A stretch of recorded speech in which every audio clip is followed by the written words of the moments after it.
corazón. De la mano de la Madre siempre pura que nos lleva siempre hasta el Señor. Por María Jesús consagramos la vida en amor. Confiamos todo en sus manos, somos de Cristo nuestro Señor. Al terminar estas jornadas, ¿quién como Dios? Nadie como Dios. ¿Cómo está Florencia? Buenas tardes, buen día, buenas noches. Buenas, ¿cómo están todos? Contentos acá de poder compartir un nuevo programa con ustedes. Bueno, mi nombre es Ignacio y estamos en este programa de la consagración a Jesús por medio de María. Rapidito les cuento que esta consagración es de 33 lecciones por el método San Luis María Griñón de Montfort. Vamos a consagrarnos con una misa solemne, en toda una ceremonia, con todo el rito. Es importante que escuchen las lecciones para poder consagrarse. Y bueno, acá estamos con Florencia, que es mi esposa, y también nuestras dos hijitas, Josefina y Ana María, que andan por acá en la vuelta. Contarles también un poco de lo que fue la clase pasada, que estuvimos hablando de un mundo mundano.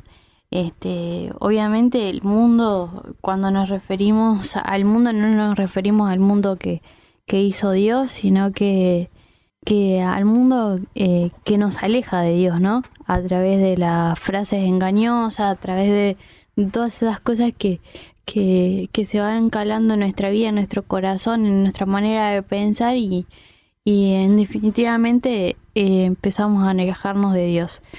Dentro de todo eso, ¿no? Frases engañosas, falsos modelos, todo lo que vimos la clase pasada. Claro, porque ahora estamos en el bloque del mundo. Luego del bloque del mundo hacemos el bloque de conocimiento de uno mismo, después conocimiento de María y después conocimiento de Dios. Y este bloque de mundo vamos viendo todas estas cosas que es como un vaciarnos, digamos así, de tantas cosas que hemos absorbido, ¿verdad? Hoy tenemos la lección número 2. Estamos en el programa número 3 en realidad, pero es lección número 2.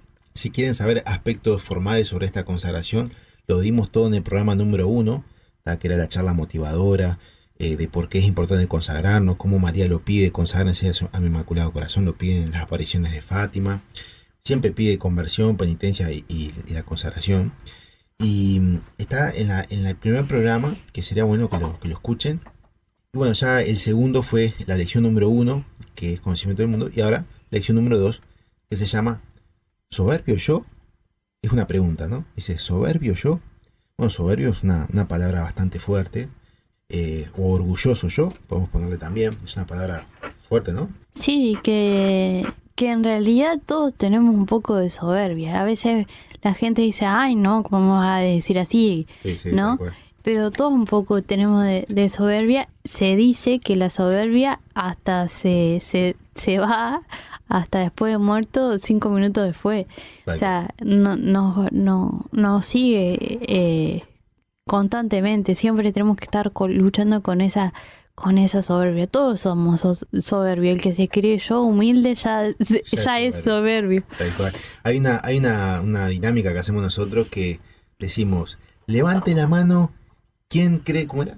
¿Quién es soberbio? Levante la mano, ¿quién es soberbio? Y muchas veces, generalmente, esto se lo contamos acá, no cuentan nada. Lo decía en la radio de todo el mundo. Poca gente levanta la mano, ¿no? ¿Y por qué? Porque generalmente poca gente se reconoce soberbio. Pero justamente cuando uno es humilde, reconoce que tiene orgullo, ¿no? Pero es al revés, cuando uno tiene orgullo, se reconoce humilde, se reconoce que es bueno. Claro, muchas veces decimos, escuchamos,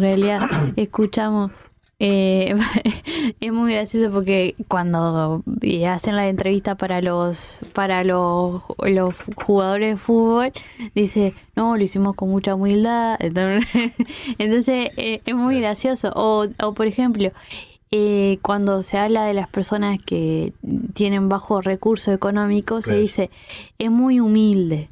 No, tiene bajos recursos, porque puede ser no tener nada, pero puede tener mucha soberbia.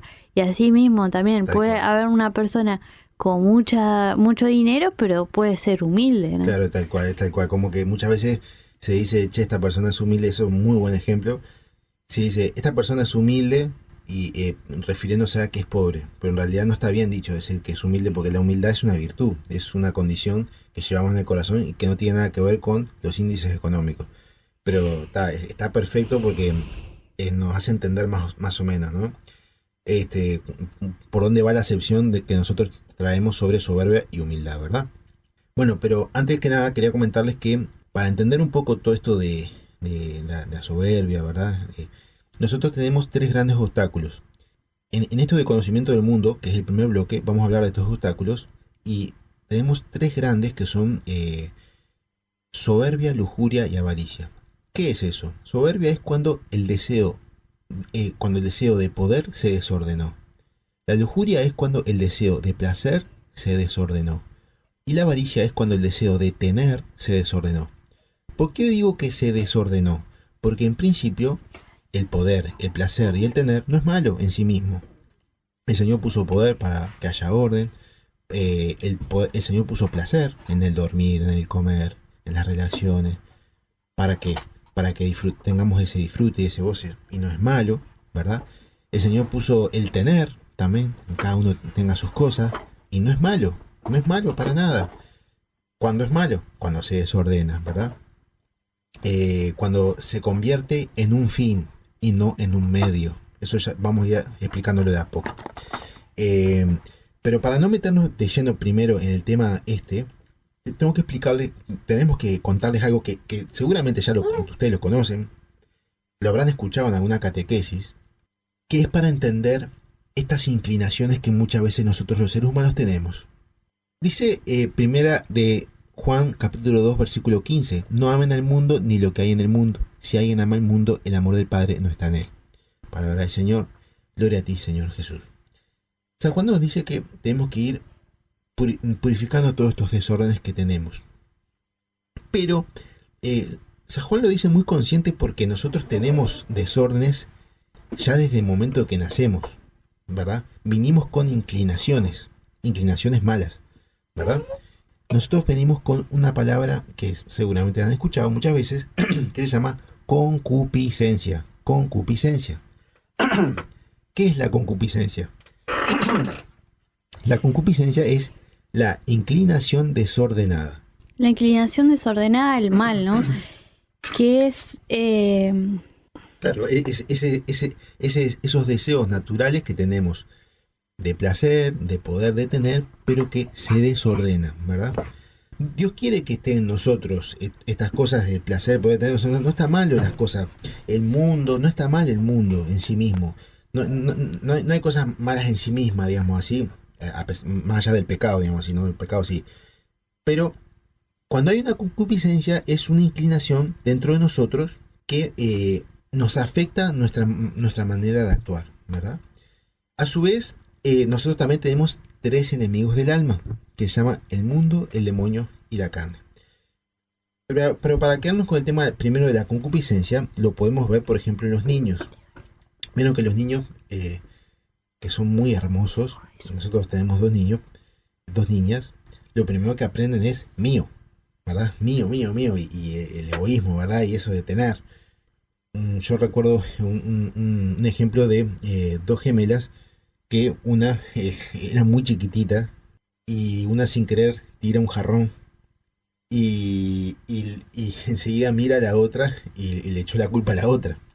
Entonces fue un momento muy gracioso, pero si uno se lo puede analizar, además está el momento gracioso, de ternura, digamos así, uno se pone a pensar, bueno, pero a una niña tan chiquitita nadie le enseña que cuando pasa algo de eso le eche la culpa a otra persona.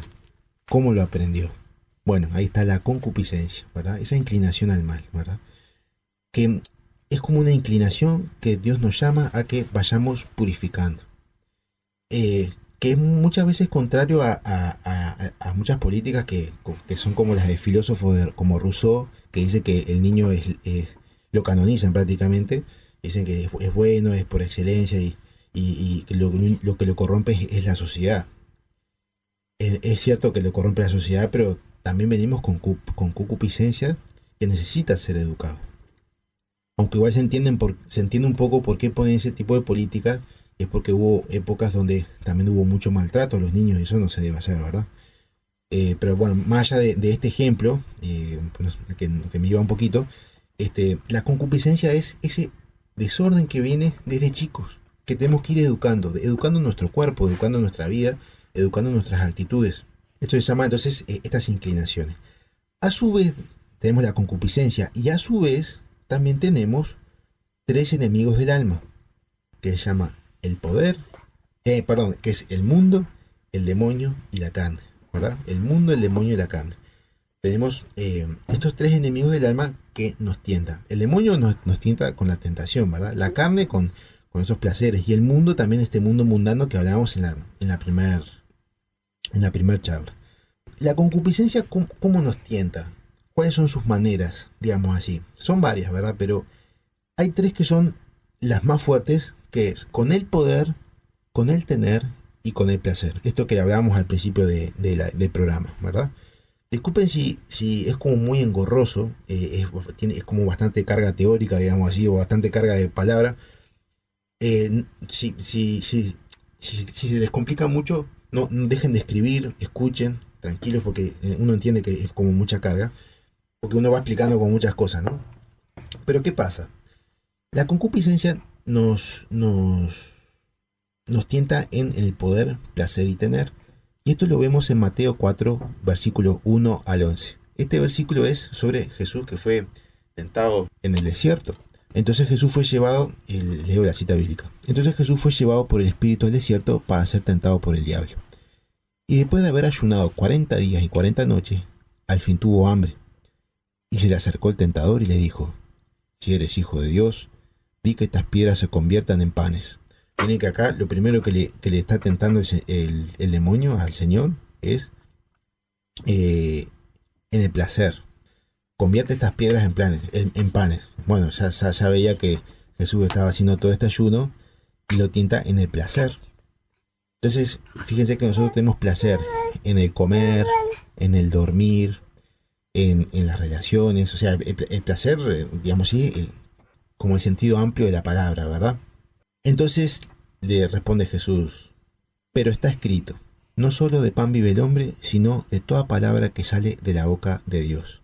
Entonces el diablo lo llevó a la ciudad santa, lo puso sobre el alero del templo y le dijo: si eres hijo de Dios, tírate abajo, porque está escrito: a sus ángeles dará órdenes acerca de ti, y en sus manos te sostendrá para que no tropiece tu pie en piedra. Miren cómo acá el demonio lo tienta en el poder, ¿verdad? Y miren cómo el demonio se sabe la Biblia de memoria. Le menciona el Salmo 91, versículo 11 al 12. Eso que le acabo de leer. Miren que esto es un detalle importante. Saber la Biblia no te hace bueno o malo. Saber la Biblia, el demonio se la sabe de memoria. Lo que te hace bueno o malo es vivirla o no. Tenerla en el corazón o no, ¿verdad? Y si vemos una persona que sabe mucho de Biblia, tampoco lo hace bueno o mala. Es profesional, es no sé qué tal grado de... Bueno, pero es si lo vive o no, ¿verdad? El demonio es profesional de la Biblia, sabe hasta todas las comas y todos los puntos.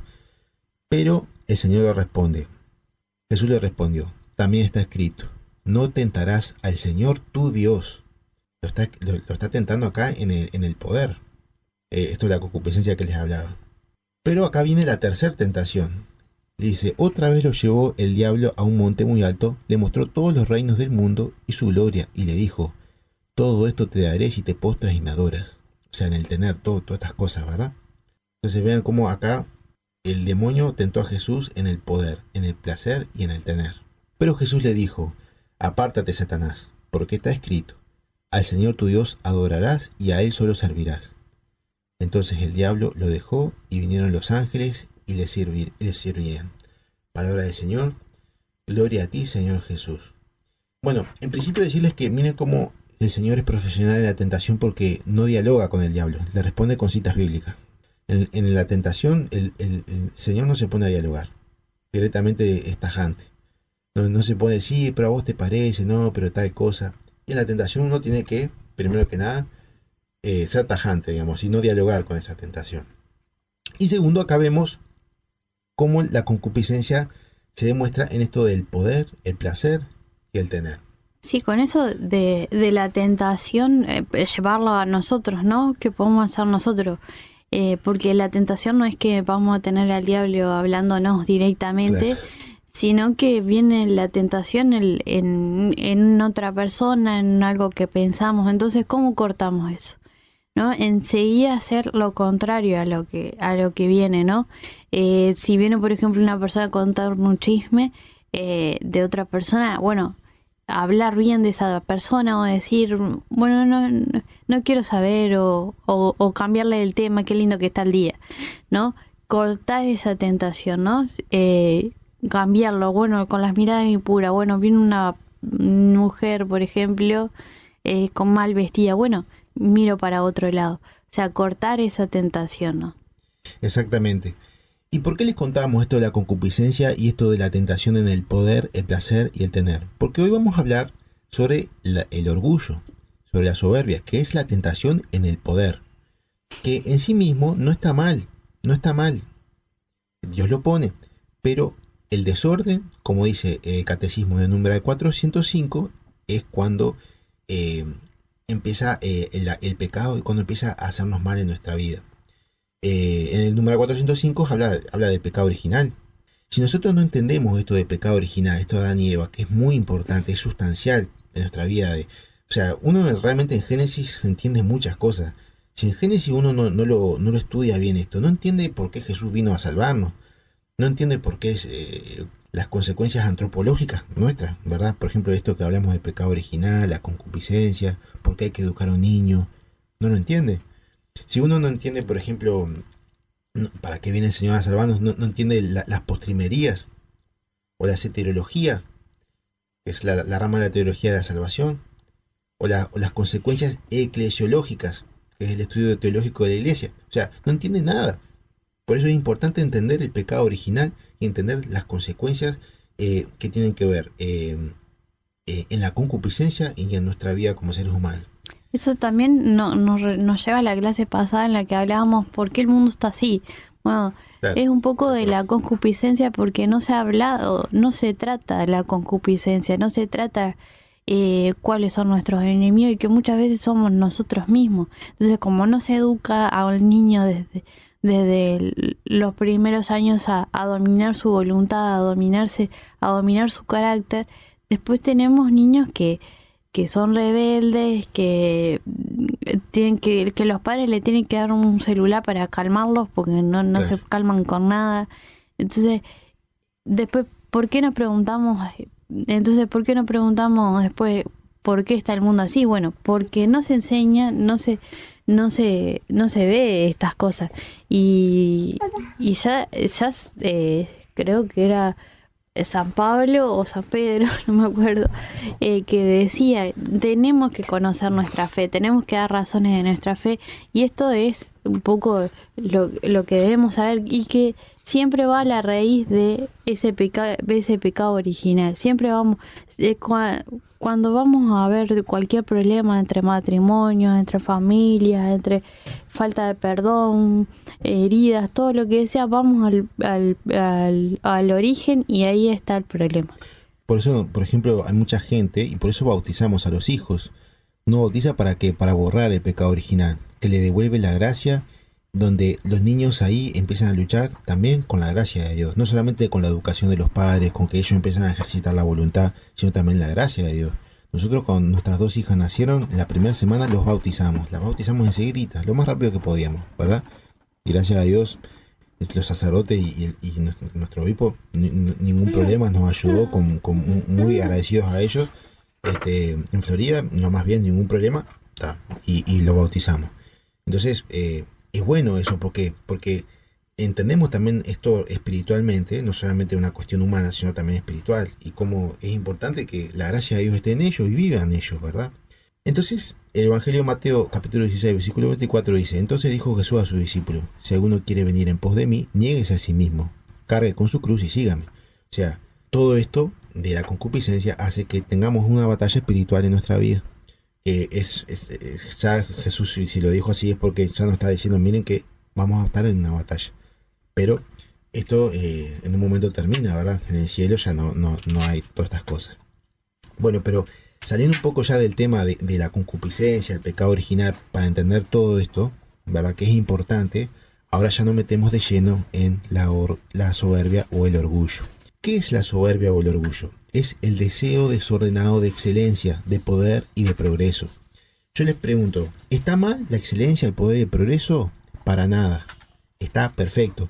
Lo necesitamos como sociedad, porque si no estaríamos todos viviendo en carpas. O sea, necesitamos excelencia, poder, progreso. ¿Para qué? Para que haya semáforos, edificios, calles, para que tengamos buenas políticas sociales, para que tengamos buenas políticas públicas, para que estemos bien con empresas privadas, para que lo necesitamos. Es importante.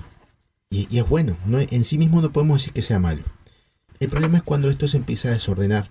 Entonces, cuando está ordenado, y muchas veces ordenado por la vida misma, porque nos va puliendo, ¿verdad? Los errores y las cosas, cuando uno va aprendiendo.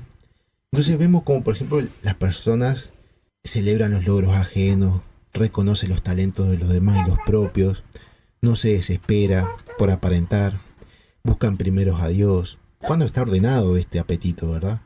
Pero cuando está desordenado y se convierte en orgullo y en soberbia, cuando no se pulió, empezamos a rechazar la corrección, empezamos a competir sin necesidad, empezamos a depender de la imagen, cuando buscamos a ponernos en el centro, todas estas cosas pasan, ¿verdad?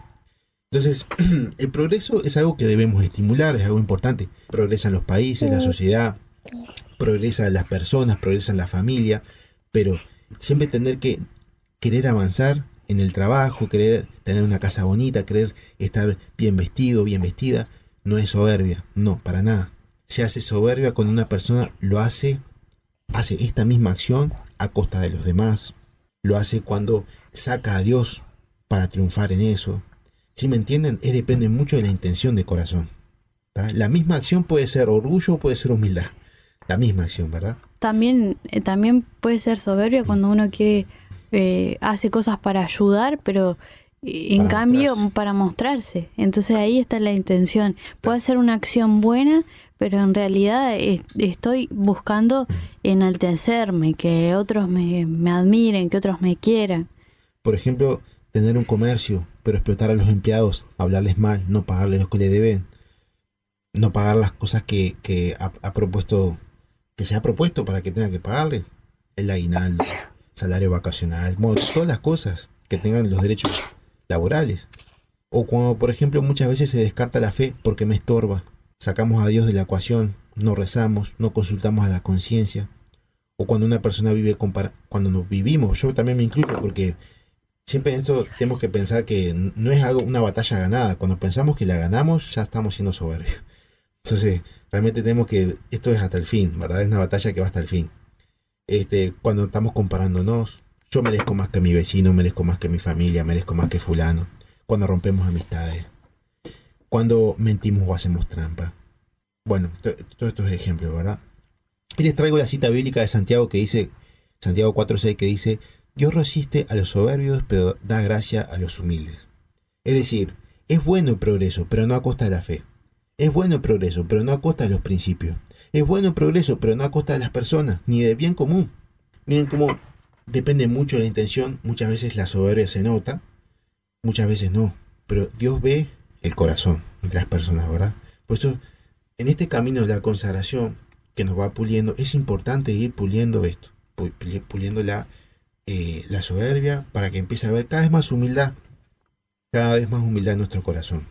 Y miren cómo la soberbia ataca la relación que tenemos con Dios, con nosotros mismos, con el prójimo y con la creación. O sea, es decir, la soberbia hace un destrozo. ¿Saben cuál fue el primer pecado y la madre de los pecados? Fue la soberbia. Que por soberbia el demonio quiso ser mejor que Dios, y ahí arrancó el pecado. Dicen que la madre de todos los pecados es soberbia, y de ahí se van desprendiendo todo el resto de los pecados. Si hay alguien que es el más soberbio de todos, es el mismo demonio. El que quiere ser como Dios. Una criatura, imagínense, ¿no? Pero vamos a hablar soberbia versus Dios, digamos así, ¿no? La soberbia nuestra versus Dios. ¿En qué me afecta en la relación con Él? Bueno, por ejemplo, muchas veces decimos, no, pero Dios no existe. O sea, porque no somos capaces de reconocer a Él, no somos capaces de ponerlo en nuestro tubo de ensayo, entonces decimos que no existe. Eso es de mucha soberbia. Porque en el fondo está primero yo, segundo yo, tercero yo. Fíjense que en el origen del ateísmo está más la soberbia que la inteligencia. Es una frase fuerte. ¿Pero por qué lo digo? Porque muchas personas, mucho más inteligentes que tú y que yo, fueron creyentes y han demostrado incluso la existencia de Dios. Personas mucho más inteligentes, como por ejemplo Roger Bacon, fundador de método científico, nada más y nada menos, fue un sacerdote. George Lemaitre, que propuso la teoría de Big Bang, era también sacerdote, pero creyente. George Legend, creo que era George Legend, algo así, que es el padre de la genética moderna, descubrió la trisomía del cromosoma 21 que genera el síndrome de Down, también creyente. Estos montañas de inteligencia creyentes. Era católico y ahora está en proceso de beatificación. Pascal, también, que era matemático, físico, inventor, filósofo, teólogo, también dejó huella en todos lados, era católico. Pasteur trabajó mucho con las bacterias y también era creyente. Einstein dice: Dios no juega a los dados, una frase famosa de él. ¿Por qué lo dijo? Porque en mecánica cuántica él dice que el universo está perfectamente ordenado y regido por leyes claras, y algunos científicos le dijeron: che, pero Einstein, hay algunas cosas que son relativas, y él contestó: no, Dios no juega a los dados. Miren qué fuerte. Dios no juega a los dados. Había un cuento que hacía San Agustín, que decía que había un abuelo con el nieto en la playa y le dijo, y bueno, así, el niño se hacía la pregunta de Dios, de si Dios existía y todas esas cosas. Y el abuelo le dice: hace un huequito en la arena y trata de meter ese mar acá. Y el niño fue trayendo agua y trayendo agua y trayendo agua y nunca, y no podía llenar ese huequito con ese mar.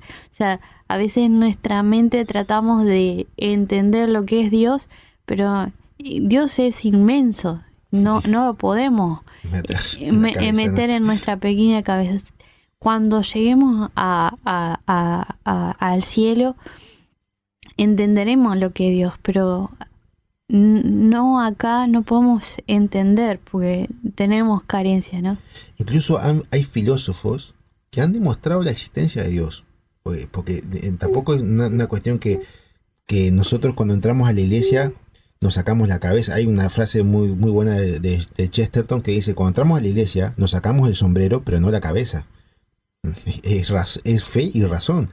Y hay muchos filósofos que han demostrado la existencia de Dios, como Santo Tomás de Aquino, como Descartes, como San Anselmo.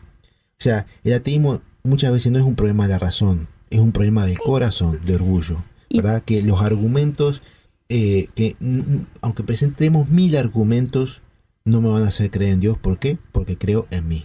Y además que admitir que Dios existe me hace cambiar a mí. Claro. Entonces me hace dejar de ser egoísta, me hace dejar de ser un montón de cosas, de salir de mi pecado. Entonces la gente rechaza, ¿no? O también tenemos a la otra persona que esto sí acepto y esto no. Y ahí también hay una soberbia de decir: no acepto completamente a Dios, sino que acepto algunas cosas que a mí me sirven y no las otras. Tal cual. Por ejemplo, a veces pensamos: no, ay, Señor, si le haces tan milagro a fulano, ¿cómo creería en vos? Y yo les diría: no sé si tanto. Hay una cita bíblica que dice Lucas 16:31: si no escuchan a Moisés y a los profetas, tampoco se convencerán, aunque un muerto resucite. O sea, lo que está diciendo el Señor es: aunque haya muchos milagros, el problema no es que el milagro, el problema es que es soberbia, es orgullo, no se quieren convertir de corazón. Por eso la conversión es humildad, es reconocer que realmente esto es demasiado. Esto es demasiado para nosotros. Yo me doy cuenta que acá hay algo más grande que yo. Entonces que eso hace atraer la existencia de Dios en mi vida, de decir: realmente tengo que creer, porque no, digamos así, ¿no? Uh-huh. Hace poco hablábamos, nos escuchábamos del hombre viejo y el hombre nuevo, ¿no? Ese hombre viejo que va cargando ese pecado, que va trayendo su orgullo, su soberbia, el decir: yo puedo solo, nadie me puede ayudar, la última palabra la tengo yo. O sea, todas esas cosas son el hombre viejo. Y el hombre nuevo se da cuenta de que todo depende de Dios, ¿no? Tal cual. Incluso el humilde, porque uno dice: bueno, ¿y cómo sería lo bueno? El humilde también tiene dudas de fe. No quiere decir que una persona humilde no pueda tener dudas de fe. Claro que las tiene, pero no se cierra. Pero no dice, entonces no creo nada en esta iglesia, y que los sacerdotes no sé qué, y que esta iglesia tal cosa. No, el humilde no critica, el humilde espera, no se cierra, pregunta, estudia, escucha, se abre. Miren qué diferencia. También el soberbio tiene, el soberbio en relación consigo mismo, también la soberbia hace nos hace una gran destrucción, digamos así, ¿no? ¿Por qué? Porque muchas veces este orgullo hace que las capacidades que tenemos creamos que son por nuestro propio esfuerzo, o porque tenemos una capacidad, o porque somos muy buenos, porque tenemos nuestra propia capacidad. Pero qué raro, porque hay gente con la misma capacidad que nosotros, pero ¿por qué no tiene lo que tienes tú? Quiere decir que todo lo que tú tienes en nuestra vida y lo que tenemos es porque nos lo ha dado Dios realmente. Entonces, esto del orgullo hace de que muchas veces empezamos a robarle la gloria a Dios. Empezamos a robarle gloria a Dios en los dones, en las cosas materiales, en las capacidades que tenemos, en cantar, en hablar, en predicar, en muchas cosas. Y tenemos que reconocer realmente que todas estas cosas son cosas que Dios nos ha compartido. Pero a Dios no le gusta que le roben la gloria, ¿verdad? O muchas veces cuando vemos que una persona tiene una casa bonita, no, debe ser narco, debe ser, decir un disparate como eso. No debe ser tal cosa. ¿Cómo? ¿Pero por qué? Eso es soberbia, ¿verdad? Tenemos que criticar al otro, a bajarlo a mi nivel porque yo me siento menos. Muchas veces cuando decimos baja autoestima, también es un poco de orgullo. ¿Por qué? Porque tú vales mucho, vales la sangre de Cristo. O sea, la soberbia no te pone ni abajo ni arriba, te pone en el lugar que tenés que estar, en el punto exacto. Y cuando dice bajo autoestima, no, es orgullo. ¿Por qué? Porque tú vales mucho, mucho vales. Vale la sangre de Cristo, y Cristo es Dios. Entonces, tampoco es sobreestimarnos, de decir, todo lo que tengo. Es como, por ejemplo, María, cuando tuvo a Jesús, no dijo, ojo que soy la madre de Dios, che, vengan a servirme. No, fue allá a servir a Isabel. Y Santa Teresa también decía que cuando se sentía mucho, decía, todo es gracias a Dios, todo lo hago porque Dios existe, todas esas cosas. Y cuando se sentía menos, se enaltecía diciendo, valgo la sangre de Cristo. O sea, regular también eso, ¿no? Ahí va. El humilde todo lo reconoce a Dios y le da gracias a Él y le reconoce todas las cosas. El humilde utiliza los dones que tiene, que Dios le comparte, para servir a los demás. En cambio, el soberbio los utiliza para gobernar, para sí mismo. El soberbio tiene, por ejemplo, dinero, ve gente pobre y no ayuda. El soberbio que puede dar más a los demás. Bueno, acá ya hablamos mucho del tema de dinero, que vamos a hablar más adelante, del tener, pero también en las capacidades como persona, en muchas cosas, ¿verdad? Y no lo pone para servir a los demás. También la soberbia en cuanto a la iglesia. Por ejemplo, la iglesia nos dice que debemos ir a misa todos los domingos, al menos los domingos, ¿verdad? Si no vamos los domingos, realmente es el día de precepto, es el día, si no vamos tenemos que ir a confesarnos después, no podemos comulgar, ¿verdad? Ahí nos enojamos, a mí no me parece, la iglesia quiere que estemos todo el día ahí adentro del templo, porque yo no quiero seguir ya con esta consagración, pero ¿cómo puede ser? Pero eso es el orgullo que nos salta, ¿verdad? Nos salta y nos pone muy mal, ¿verdad? En cambio, el humilde espera. Puede que no lo entienda el humilde, pero espera y no se enoja. Porque también cuando nosotros estamos hablando de ejemplos de soberbio, no estamos pensando en nosotros, estamos pensando en el otro, ¿no? Porque cuando se ponen ejemplos nosotros nos quedamos pensando, ay, sí, en esto. No, enseguida pensamos, fulanito, qué soberbio, sí, porque hace eso. Sí. Y muchas veces decir, bueno, acá es de cara a Dios, nadie te está mirando, nosotros no te conocemos, ¿no? Claro. Y estamos hablando también un poco de nosotros mismos, de decir, bueno, sí, el otro es soberbio, pero también yo, ¿en qué soy soberbio? ¿En qué fallo? ¿En qué tengo que ser más humilde? Tal cual. Estamos muchas veces con ese dedo hacia los demás. Por ejemplo, esta charla le vendría bien a fulano de tal, Sí. ¿verdad? No, pero esta charla ha sido hecha en este momento, si la estás escuchando, para nosotros, para cada uno. Yo la estoy haciendo para mí, pienso en mí. Florencia piensa en ella seguramente, y ustedes también seguramente están pensando en ustedes, ¿verdad? Y si se les viene la tentación de fulano y tal, no, eso es de demonio, déjenlo, porque es para nosotros. Y vos pones bien el ejemplo de el señalar con el dedo. Uno señala con un dedo, pero tenemos 4 que nos señalan a nosotros. Tal cual, tal cual, tal cual. El humilde en cambio espera, aunque no lo entienda. El humilde se abre, estudia, busca respuestas, intenta. Bueno, ahora también la soberbia nos hace egoístas, ¿no? Primero yo, segundo yo, tercero yo. El soberbio no cree que necesita de nadie, puede hacerlo todo él solo. Cree que todo el mundo lo va a hacer mal, que no puede hacer, nadie lo puede hacer como él. Para hacer las cosas tengo que venir yo, hay que hacerlas uno mismo. Che, y los demás no. El humilde en cambio trabaja en equipo, sabe sus cualidades, pero no niega los dones de los demás. Sabe interactuar con los demás. El soberbio se cree muy bueno. Qué buena esta charla para fulano. El humilde dice, yo necesito esto. Reconoce la pequeñez, la fragilidad, reconoce cuánto dependemos de Dios a diario, sabe que tenemos muchas deficiencias. El soberbio dice, yo no soy malo, no mato, no robo, no soy como fulano, como vengano. O sea, el soberbio siempre se compara con los peores casos, ¿verdad? Para decir, pues yo no soy tan malo. En cambio, el humilde se compara con gente virtuosa para darse cuenta cuánto le falta. Se compara con santos, es decir, yo tengo que ser cada vez mejor. O sea, sube la vara para buscar ser mejor. En cambio, el soberbio es para atrás, al revés, ¿no? Hay una frase de Wilson Tamayo que dice, hay una diferencia entre buscar ser lo mejor y buscar dar lo mejor. ¿Qué quiere decir eso? Si uno busca ser lo mejor por sí mismo como el fin último, y claro, ahí está el orgullo y la falta de humildad, ¿verdad? Pero cuando uno busca dar lo mejor, es porque el fin que tiene eso es que sea para los demás. Y ahí ya hay una diferencia bastante grande. El humilde vive con paz interior. El soberbio siempre vive con zozobra permanente, vive triste, porque no alcanzó lo que quería alcanzar, porque no tiene más dinero, porque no tiene un mejor cargo, porque no tiene la mejor jubilación, porque no tiene la mejor casa, porque no tiene el mejor auto. Tiene que buscar la mejor compañera, o esa mujer tiene que buscar el mejor compañero. Nada sacia al soberbio. El soberbio muchas veces habla de su bondad. Muchas veces cuando escuchamos un soberbio siempre tiene la autorreferencia de sus dones, de sus talentos, de sus cosas buenas.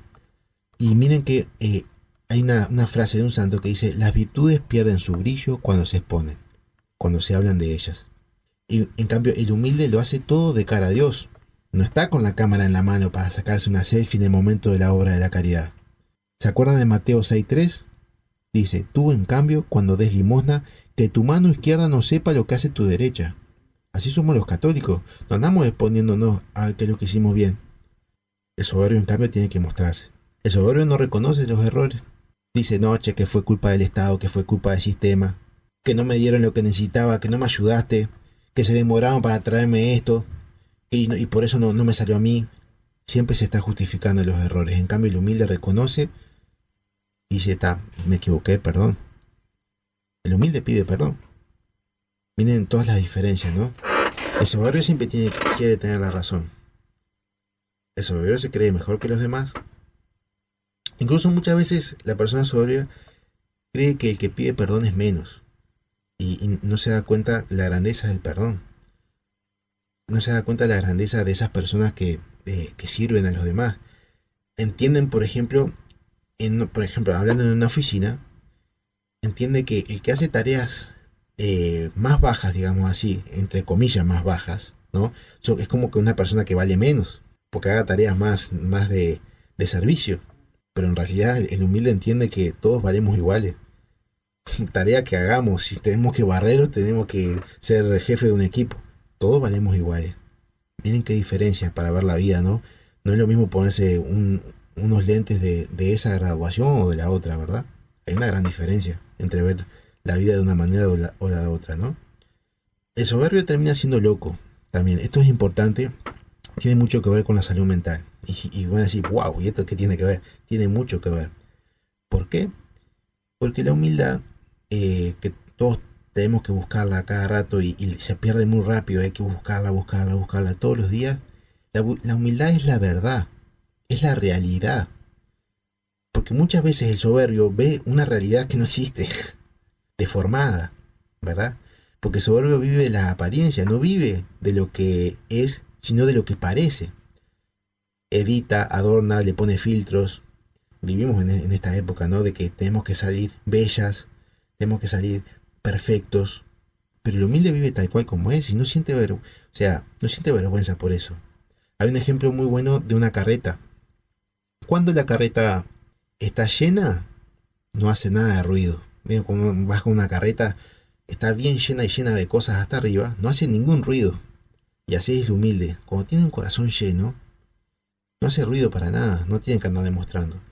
Pero el soberbio, cuando es como una carreta vacía, vieron que pasa por la calle, van haciendo un montón de ruido, ¿verdad? Es como que se hincha, que quiere demostrar más de lo que es, pero no tiene nada dentro. ¿Y por qué les digo que tiene que ver mucho con la salud? Porque dice Jesús, Mateo 11:29, carguen con mi yugo y aprendan de mí, que soy manso y humilde de corazón, y encontrarán descanso para sus vidas. O sea, Jesús nos está diciendo esto para que encontremos descanso. Por eso es importante la humildad, para tener descanso en nuestras almas, ¿verdad? Por eso es importante muchas veces no vivir en torno a este pensamiento o estos criterios soberbios, porque muchas veces nos quitan la paz, nos quitan la alegría, nos quitan el amor. Continuamos con más grupo de oración. Entonces le queremos hacer recordar que están los números, las cuentas y para colaborar con Radio María, porque recuerden que Radio María para salir al aire por 1 hora sale 984 pesos. Entonces podemos nosotros aportar un granito de arena y lo podemos hacer por las redes de cobranza de Hábitat, red de pagos, pueden ser por depósitos en cajas de ahorro, que lo pueden hacer en pesos o en dólares, a través de Scotiabank, o también lo pueden hacer al 0908 1044, donando 200 pesos mensualmente, o lo pueden hacer al 0900 94 32 para donar 200 pesos por única vez. Y así colaboramos con esta gran obra de la Virgen María y su voz puede llegar a más hogares. Buenísimo. Bueno, seguimos en los últimos minutos de consagración a Jesús por medio de María. Estamos hablando de un tema bastante fuerte hoy, difícil, que nos exhorta a todos nosotros, a nosotros acá, a ustedes que están escuchando.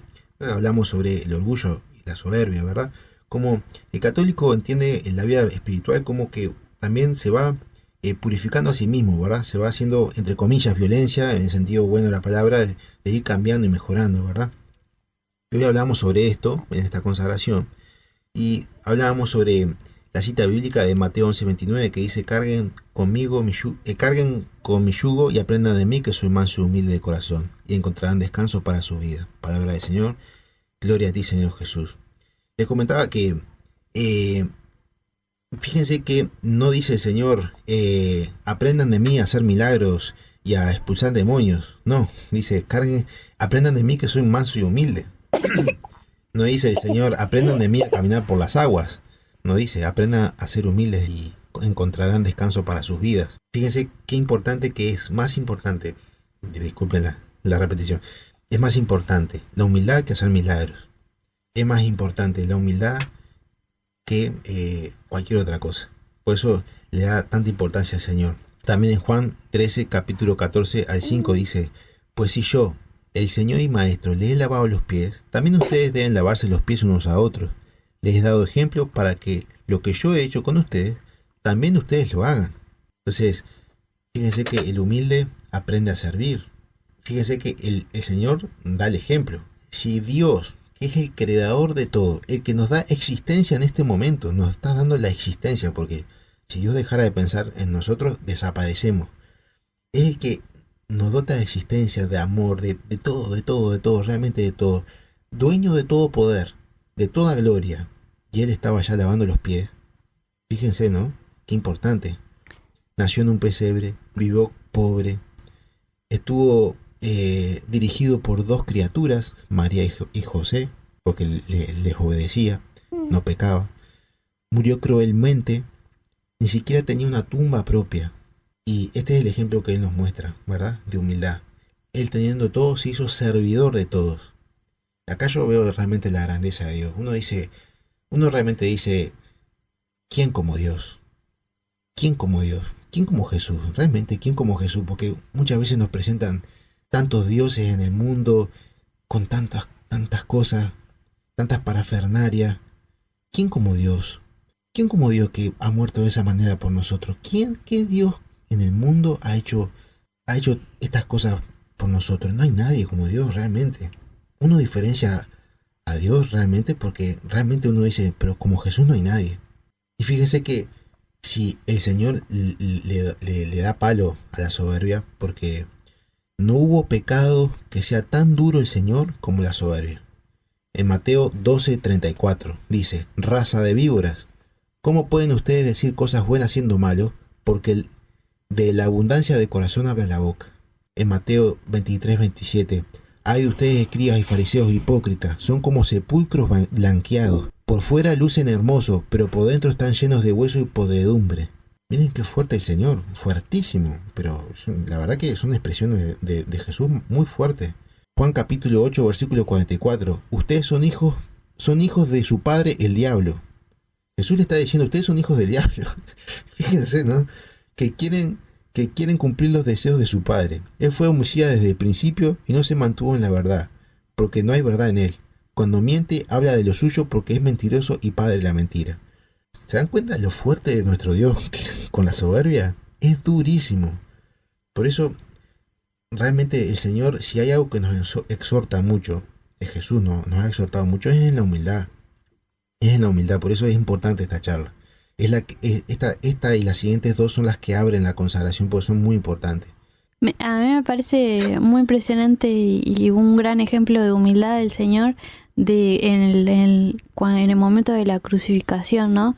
Que abraza la cruz, la besa y la carga, que muchas veces nosotros nos cuesta sobrellevar una enfermedad o sobrellevar una situación de la vida, de la cotidiana, algún problema que estamos reclamándole a Dios, ¿por qué a mí? ¿Por qué yo? ¿No?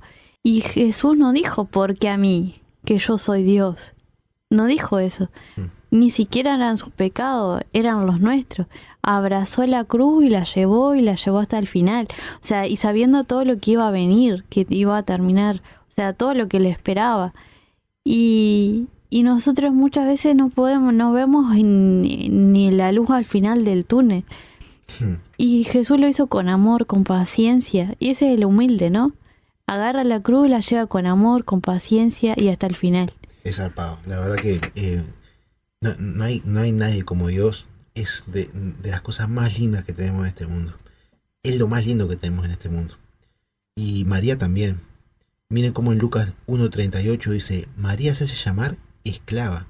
O sea, yo soy la esclava del Señor. Hágase en mí según tu palabra. Soy la esclava.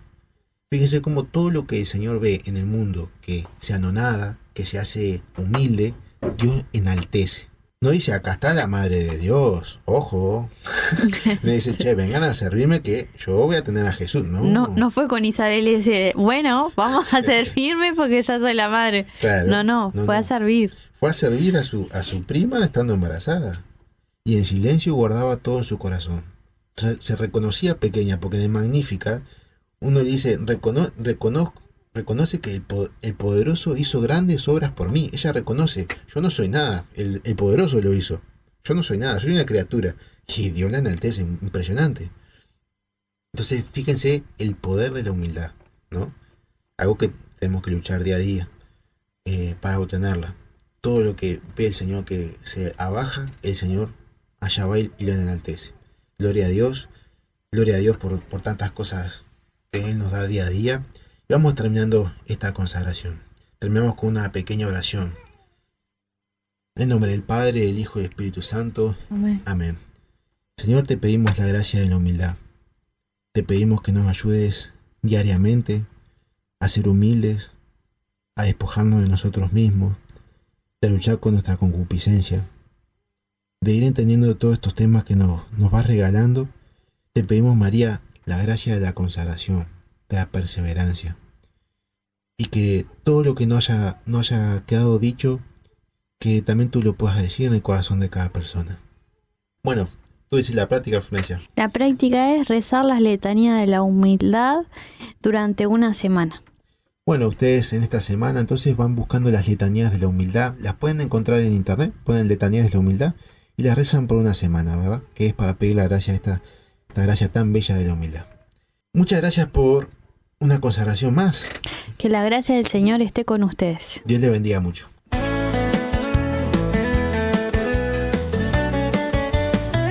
Por Radio María Junta, un viaje al corazón. De la mano de la Madre siempre pura que nos lleva siempre hasta el Señor. Por María Jesús, consagramos la vida en amor. Confiamos todo en sus manos, somos de Cristo, nuestro Señor. Al terminar estas jornadas, nuestros